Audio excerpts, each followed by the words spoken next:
When I entered the bathroom that morning, I barely noticed the faint glint on the carpet, almost blending into the dull, shadowed floor. Only a faint reflection of sunlight, sneaking through the blinds, caught my eye. Initially, I thought it was nothing. Caroline never mentioned dropping anything here, and with 2 kids running around, one learns to overlook the small, stray things left behind. But something about this glint kept pulling me back. Barefoot and wary of stepping on anything sharp, I bent down slowly, scanning the carpet.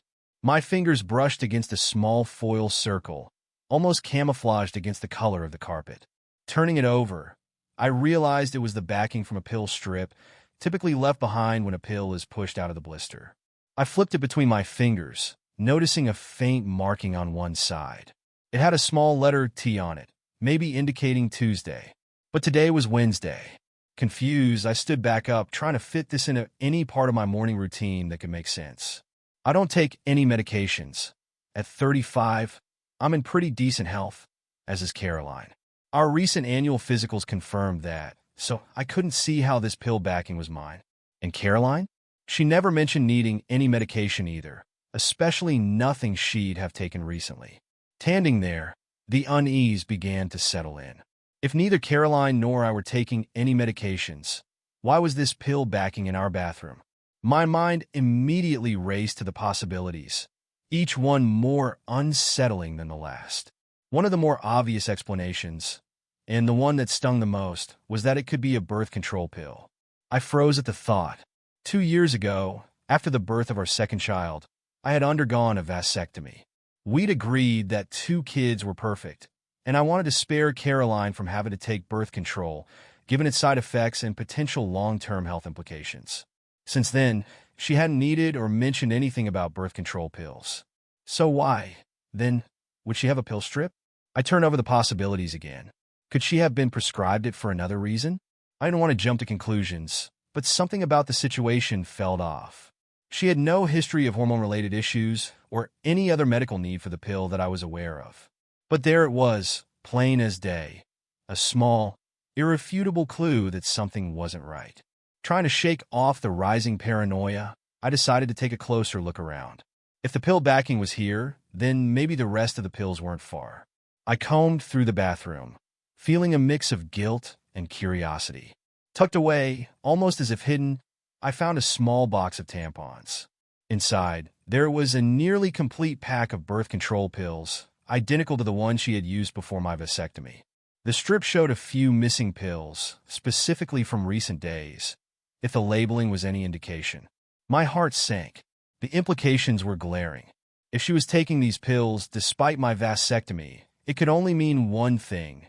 She was with someone else, someone for whom contraception was necessary. I placed everything back exactly as I had found it, careful not to leave any trace of my discovery. I needed time to process what I'd just learned and plan my next steps carefully. Any confrontation now, without concrete evidence, would likely lead to denial or evasion.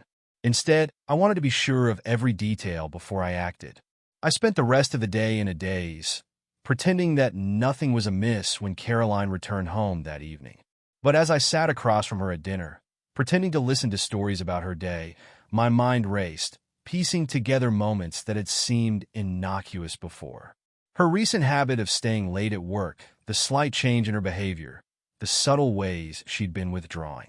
It all felt painfully obvious now. The next morning, I went to work early, my mind already swirling with ideas on how to proceed. I needed proof beyond a foil backing and missing pills. I ordered a DNA test kit online to verify the paternity of our children, and by the end of the day, I also secured a small recording device. My plan was simple: collect information, gather undeniable evidence, and confront her only when I had the whole truth. When the packages arrived, I spent the evening setting up small, discreet cameras in strategic spots around the house: the bedroom, living room, and even the bathroom.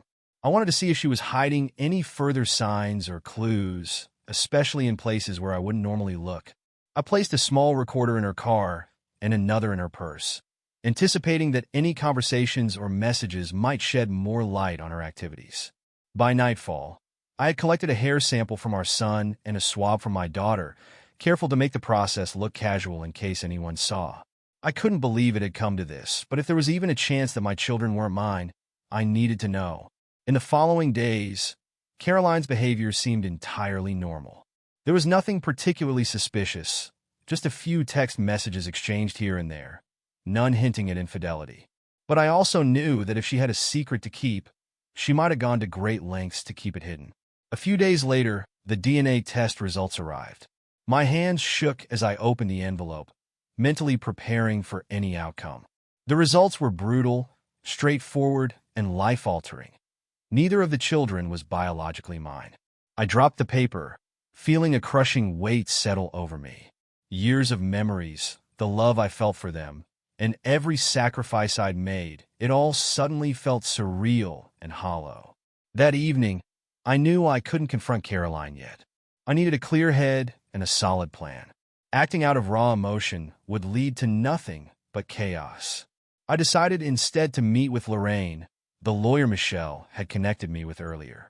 Lorraine was sharp, experienced, and had handled many high-stakes cases. I laid out the whole situation, the pill, the DNA results, and my suspicion that my wife had been lying to me for years. Lorraine listened carefully and finally offered a plan. We would initiate a divorce on the grounds of infidelity and pursue damages for misrepresentation of paternity. She explained that the process might be drawn out, as Caroline would likely fight to keep the children with her. I couldn't imagine separating from them, even with the revelation that they weren't mine. But Lorraine reminded me that custody and divorce were separate issues. This was about securing my future, my assets, and my peace of mind. Lorraine and I laid out the strategy for the divorce. She advised me to document everything meticulously, from her spending patterns to the interactions I noticed between her and the children. We would also gather any records showing my financial contributions, building a solid case that demonstrated my role in the children's lives, regardless of their biological origin. As we finalized our plans, I grew more resolute. Caroline might have broken my heart, but I had to protect myself and my future. We agreed to move forward as soon as Lorraine filed the initial papers, and she assured me that she'd keep me informed every step of the way. That night, I couldn't bring myself to confront Caroline yet. Instead, I spent time with the kids, going through our usual bedtime routine. I read them a story, brushed their hair, and tucked them in, trying to hold on to the peace of those moments. It was strange. My love for them hadn't diminished, but a sense of distance had taken hold, like a shadow looming over every interaction. The next day, I went to work feeling drained. Michelle noticed, her knowing gaze catching mine across the office. After the day's meetings, she knocked on my door and entered without waiting for a reply, something she'd never done before. "Gary, I can see the weight you're carrying," she said softly, her voice full of empathy. "You don't have to bear this alone." I nodded, appreciating her concern more than words could express. Michelle had been my rock, even when things were spiraling out of control, and knowing she was there kept me steady. Over the following days, I kept gathering evidence, staying silent at home, but increasingly withdrawn from Caroline. She noticed, of course, and asked if everything was all right, to which I'd respond with a non-committal, "Just work stress." It was hard to mask my emotions, but I knew that revealing anything prematurely could jeopardize our plan.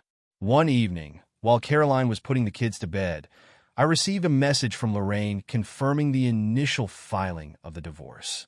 The process had officially begun. I'd instructed her to keep everything under wraps until we could serve Caroline at her workplace, the setting where the full impact of her actions would resonate most. The wait was agonizing. Each day stretched on as I played the role of the oblivious husband, hiding the storm brewing inside me. Meanwhile, Lorraine worked to fast-track everything, ensuring that I'd get primary residence and arranging for the division of assets as efficiently as possible. Finally, the day arrived. It was a Thursday morning, and Caroline was busy getting ready for work, unaware that this would be the last time she'd leave the house as my wife without suspicion. I watched her go, feigning a smile as she blew a kiss before heading out the door. The clock read 8:15 a.m., and I knew that, within the hour, her life would irrevocably change. At 10 a.m., Lorraine called to confirm that the papers had been served. According to her, Caroline's reaction had been a mixture of shock and disbelief. She'd even tried to argue with the process server, claiming it had to be some mistake. However, the evidence was ironclad, and she had no choice but to accept the reality of the situation. Back at the house, I felt a strange calm settle over me. There was no turning back now. The path ahead was one of healing and rebuilding, but at least the pretenses were over. I took a deep breath, feeling lighter than I had in weeks. Caroline's first call came just after 10:30, but I let it ring, letting her process the shock. Her next text was frantic, asking why I hadn't told her sooner if I was unhappy. I read the message without replying, a strange sense of detachment overtaking me. Finally, she left a voicemail saying she was coming home immediately and demanding an explanation. She arrived shortly after noon, storming into the house with a look of desperation. "Gary, what is going on? Why would you serve me divorce papers at work of all places?" Her voice cracked, betraying the anxiety behind her anger. I met her gaze, remaining calm, because it's time you understand the depth of what you've done. You've deceived me for years, and now the truth is out. Her face paled. "What are you talking about? We can fix this, whatever it is." I shook my head. "No, Caroline. There's no fixing a lie that deep. I know about everything, the affair, the lies, the children not being mine. You chose to live this double life, and now, finally, there are consequences." Caroline's face fell as the realization washed over her. The facade she'd kept up for so long had crumbled, and for the first time, she had no words. She stood there, searching my face for any sign of compassion, but I offered none. The weight of her actions had finally settled upon her. She swallowed, her voice trembling. "Gary, please, just listen to me. We have a family. The kids, they need both of us." "Family?" I echoed, unable to contain the bitter laugh that escaped.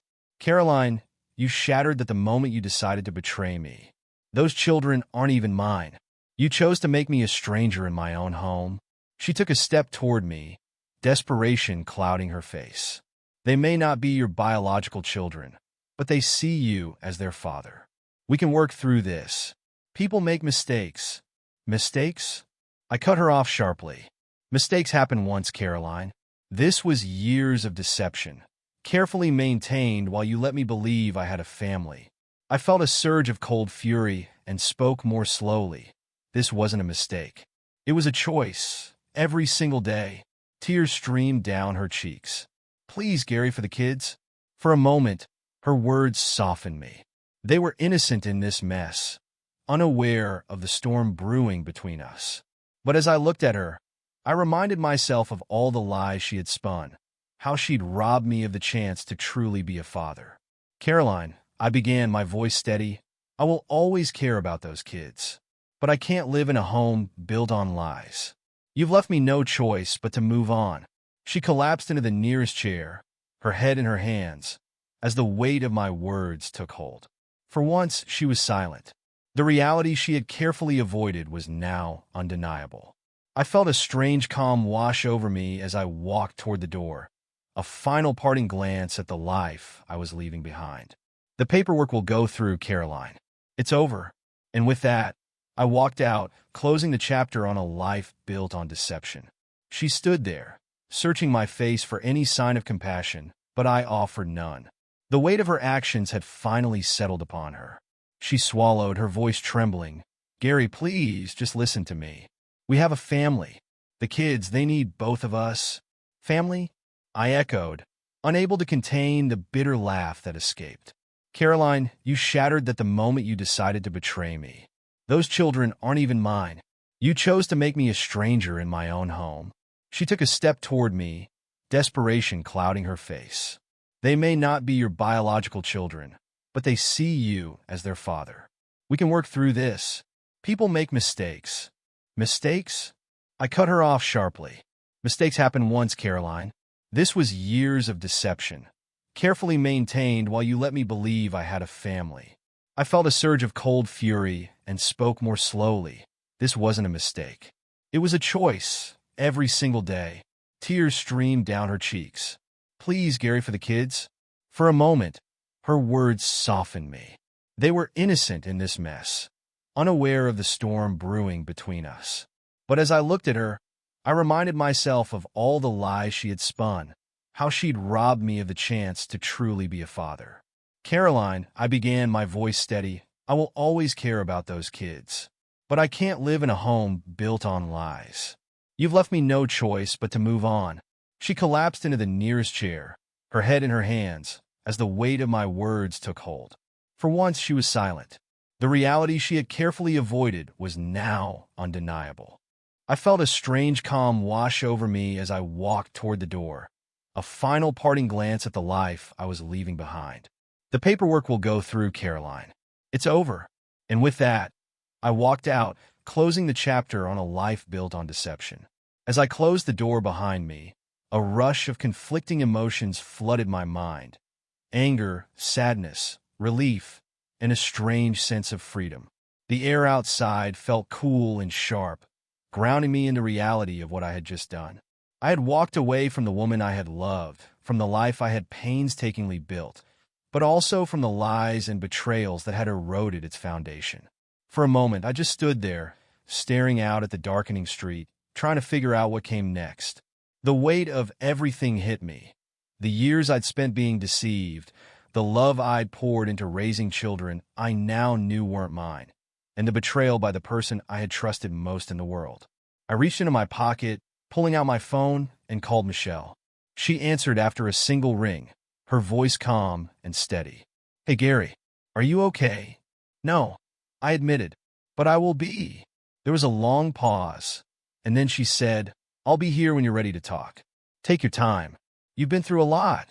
It was hard to find the words.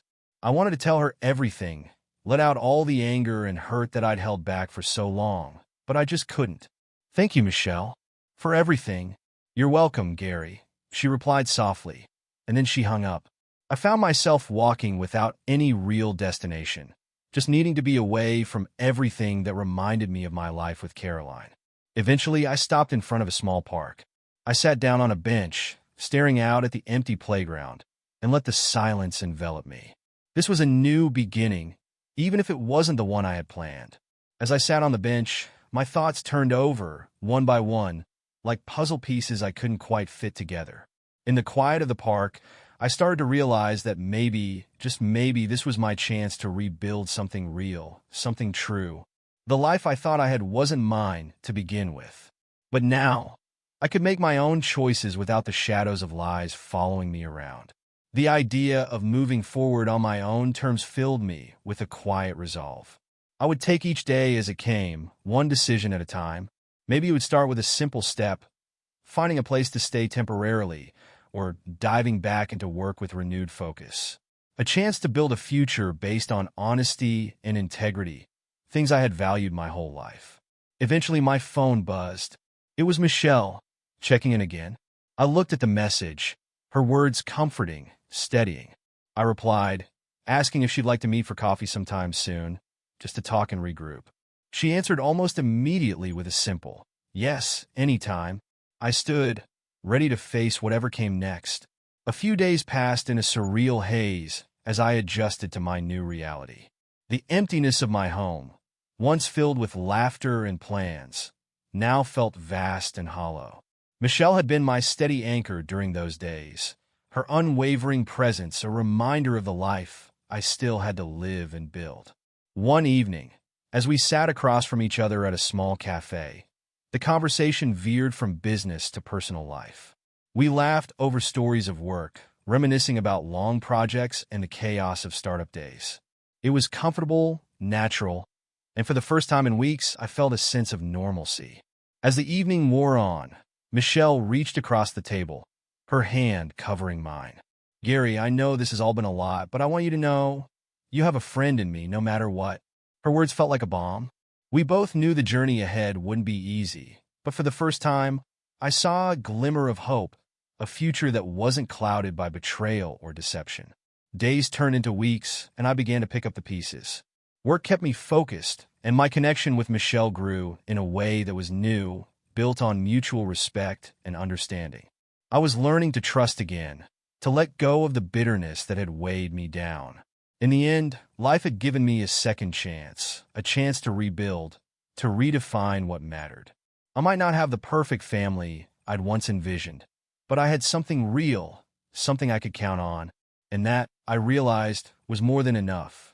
As I settled into my new life, Michelle and I grew closer, each shared moment creating a foundation of trust and companionship that felt different from anything I'd known. Her support, her laughter, and her unwavering belief in my strength helped me find purpose beyond the betrayal I had endured. Together, we mapped out a future, built not only on shared goals but on a deeper, more intimate connection. I learned to enjoy the small moments, quiet dinners, late-night talks, and long walks that reminded me life could be both simple and fulfilling. Eventually, we began to talk about a future that included a family of our own. The idea of children, one or two, we joke about who would win in deciding the final number, brought a sense of warmth and excitement I hadn't anticipated. Michelle and I both knew that moving forward meant embracing new dreams and letting go of the past. And with her by my side, I was ready for that. The months turned into a year, and I became certain that my life with Michelle was exactly what I wanted. On a quiet evening, in a moment that felt perfectly natural, I asked her to marry me. With tears in her eyes, she said yes. And in that moment, I knew that despite the struggles and heartache, I had found the happiness and peace I had been searching for all along. Together, Michelle and I moved forward, facing life with resilience, hope, and the kind of love that was unwavering and true. The past no longer haunted me, and I looked to the future with a sense of fulfillment and gratitude, knowing that sometimes second chances bring us exactly where we are meant to be. As we planned our life together, Michelle and I dove into each step with the kind of joy and openness that made every decision feel meaningful. Setting up our home, choosing places to visit, even little debates over furniture choices. All of it added to the excitement of building something truly ours. We filled our space with warmth, laughter, and memories that would define our life together. Our wedding was a small, intimate affair, attended by close friends, my supportive colleagues, and Michelle's family. She looked radiant, embodying every bit of the strength, compassion, and love I had come to cherish. The vows we exchanged felt profoundly real, promising each other a future shaped not by our past, but by the present we were committed to living together. Life felt balanced and joyful. I started exploring new projects at work, and Michelle transitioned into a position she'd always dreamed of, one that allowed her to balance her career with the life we were creating. We often found ourselves talking about the family we wanted, envisioning our children, and the values we wanted to instill in them. There was something magical in those conversations, planning our family as partners, equals, and true friends. Our first child arrived, bringing with him an indescribable joy. I remember holding him, feeling the enormity of the moment and the boundless love that came with it. Michelle and I marveled at the little family we were building, our hearts fuller than we ever thought possible. We welcomed another child a few years later, and our home was filled with the kind of chaos, laughter, and love that can only come with parenthood. Years passed, and our journey took us through all the challenges and triumphs that make life rich and meaningful. Through it all, Michelle remained my rock, the one person I could depend on, just as I was for her. Together, we had created the life we had both dreamed of, a life marked by resilience, trust, and unwavering love. In the end, my life with Michelle was more than I could have ever hoped for, a testament to the strength that comes from second chances and the happiness found in building a future with someone who loves you completely. It was a journey of healing, growth, and love that reshaped my understanding of what it means to be truly happy, fulfilled, and at peace.